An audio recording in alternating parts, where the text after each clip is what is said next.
묻고 더블로 가. 동작 그만 밑장빼기냐?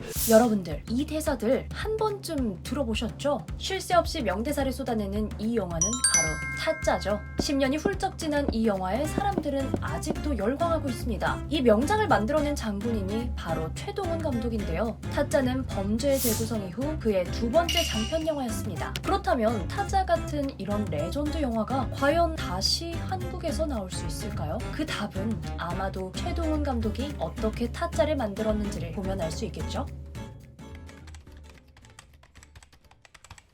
타짜 시나리오의 핵심은 대사와 플롯이라고 할 수 있는데요. 앞에서 잠깐 소개한 대사 외에도 타짜에서는 명대사의 향연이 펼쳐집니다. 이런 리얼하고 또 맛깔나는 대사들은 어떻게 만들어졌을까요? 바로 최동원 감독의 메모 습관 덕분입니다. 술자리, 배우들이 하는 말, 사석에서 또 현장에서 하는 말들을 최동원 감독은 모두 메모해 놓는다고 합니다. 한 번은 술을 마시다가 어떤 아저씨가 하는 말을 듣고 대사로 써야겠다며 계속 화장실에 가서 메모를 하니까 왜 이렇게 화장실을 자주 가냐며 어디 안 좋냐는 말을 들은 적도 있다고 하네요. 또 타짜를 위한 도박판의 리얼한 대사를 쓰기 위해 영화 아카데미 동기들을 불러 술상을 차려놓고 화투를 치게 하고 그 자리에서 나오는 대사들을 받아 적었다고 합니다. 최동원 감독의 노력은 이뿐만이 아닌데요. 도서관에 가서 희곡집 같은 걸 혼자 조용히 소리내서 읽어보기도 하며 희곡 작가들이 만들어낸 발음의 미학 같은 걸 체득하려고 했다고도 하고요. 대사를 쓰고 나면 직접 읽어보면서 잘 쓴 대사인지 못 쓴 대사인지 계속해서 검증한다고 하니까 2시간이 넘게 계속되는 영화 타짜의 명대사의 향연이 이제 이해가 되죠.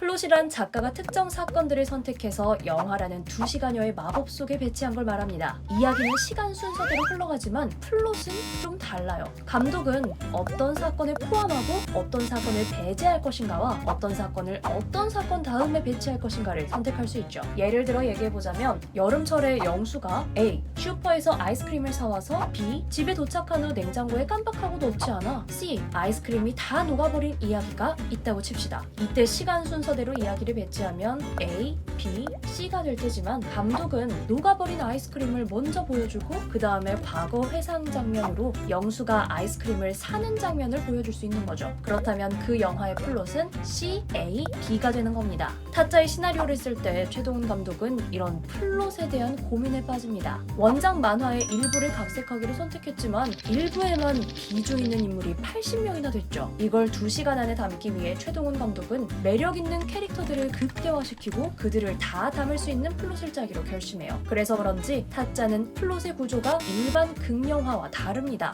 시간의 흐름에 따라 서술하지 않고 계속 시간을 거슬러 올라가면서 이야기를 하죠. 플래시백을 사용하더라도 영화에서 묘사되는 플래시백들끼리는 시간적 순서대로 보여지는 경우가 대부분인데 이들의 시간적 순서마저도 계속 뒤섞입니다. 예를 들면 타짜에서도 맨 첫 장면은 이미 타짜가 되어 고광렬과 작업을 하는 고니의 모습을 보여주고 바로 다음에 고니가 타짜가 되기 전 과거의 사건을 배치해서 고니가 성장한 과정을 계속해서 관객들이 궁금해하고 추측하고 또 판단하게 만들죠. 이에 대해 최동원 감독은 감정을 쌓아가기에는 시간적 흐름을 따르는 게 훨씬 더 편하죠. 하지만 그렇게 하면 2시간 안에 다 못 담아요. 순서를 바꿔놓으면 관객이 혼자서 맘속으로 이야기를 쌓아가게 됩니다. 이렇게 얘기하면서 한국 관객의 영화 해석 능력에 대한 믿음을 드러내기도 했죠.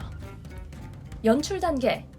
타짜의 연출에서도 독특한 2가지를 찾아볼 수 있는데요. 그중 한 가지가 바로 배우를 발굴한 일이었어요. 여기서 말하는 배우 발굴은 신인 배우를 데려다 영화를 만들었다는 뜻이 아니라 원래 그런 이미지가 아닌 배우에게 찰떡 같은 캐릭터를 맡겨 그게 재미를 더했다는 뜻이죠. 그 배우들은 바로 김윤석과 김혜수입니다. 이름만 들어도 무시무시한 아귀 역할을 맡은 김윤석은 타짜 이전에는 주로 고뇌하는 지식인을 연기했었다고 합니다. 최동원 감독은 그런 그에게 악역을 맡긴 거죠. 김윤석이 아귀를 하면 사람들이 아귀라는 캐릭터에 대해 전혀 가늠하지 못하고 보겠다 싶어 이런 결정을 했다고 하네요. 그 다음이 김혜수인데요. 김혜수는 어릴 때부터 늘 비슷한 캐릭터를 반복해서 연기하고 있어서 고민이었다고 합니다. 그런 그녀에게 정마담을 선물해준 게 바로 최동원 감독입니다. 카리스마와 섹시미가 넘치는 정마담 본체부터 사랑할 수밖에 없는 앙큼한 부캐 예림이까지 김혜수는 타짜에서 멋지게 정마담을 소화해내죠. 김혜수는 타짜를 기점으로 자신에게 찾아오는 캐릭터들이 완전히 달라졌다고 하고 김윤석도 악귀로 알려지고 난 후에는 악역을 맡아달라는 의뢰가 쏟아졌다고 하니 최동훈 감독이 배우들에게 새로운 인생을 열어준 셈이죠. 또 타짜 연출에서 보이는 특징은 바로 현란한 편집입니다. 고니가 참여한 첫 도박판에서 이 편집이 가장 돋보이는데요. 이 장면을 자세히 분석해보면 맨 처음 팔땡을 잡은 고니의 손이 인물들 위로 나타나며 관객에게 고니에게 팔땡이 들어왔다 라는 정보를 준 후에 그때부터 화면 분할로 쉴 새 없이 정보와 대사를 몰아칩니다. 이런 현란한 편집은 도박판의 긴박함과 긴장감을 동시에 표현합니다. 이 장면을 총 24시간 동안 찍었는데 최동훈 감독은 배우들한테 이런 장면의 의도들을 다 설명할 수가 없어서 배우들은 뭘 찍는지도 모르고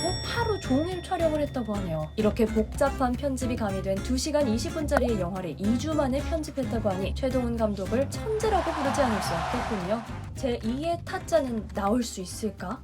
최동훈 감독은 스스로를 상업영화 감독이라고 소개하며 쉽게 볼 수 있는 재미있는 오락영화를 만들고 싶다라고 말했지만 그 누구보다 자신의 색깔을 찐득하게 영화에 녹여내는 감독입니다. 앞에서 소개한 최동훈 감독의 노력들만 봐도 그가 영화를 만드는데 얼마나 진심인지 알 수 있죠. 최동훈 감독은 내가 칸 영화제 레드카펫에 서길 바라나 계속 재미있는 상업영화를 찍고 싶다. 그게 내 영화의 본질이다. 사회성 짙은 존 그리샴보다 이야기로 독자를 매혹시키는 스티븐 킹이 되고 싶다. 이렇게 말하기도 하면서 상업성 짙은 영화를 만드는 자신에 대한 자부심도 드러냈는데요. 모두가 최동훈 감독처럼 영화에 진심이면 좋겠지만 현실은 상업 영화와 예술 영화를 이분화하며 상업 영화라는 방패막이를 쓰고 한철 장사를 노린 영화들이 개봉하기도 합니다. 웹툰을 원작으로 한 영화가 고민 없는 연출로 원작 팬에게 실망을 안겨준 적도 많죠. 연이어 개봉했던 타짜2와 타짜3도 원조를 뛰어넘을 수는 없었다는 평가를 받기도 했습니다. 그렇다면 타짜를 만든 장본인인 최동훈 감독은 다시 이런 영화를 만들 생각이 있을까요? 아마도 없어 보입니다. 처음에 타짜 연출을 할 때에도 연출 제의를 받고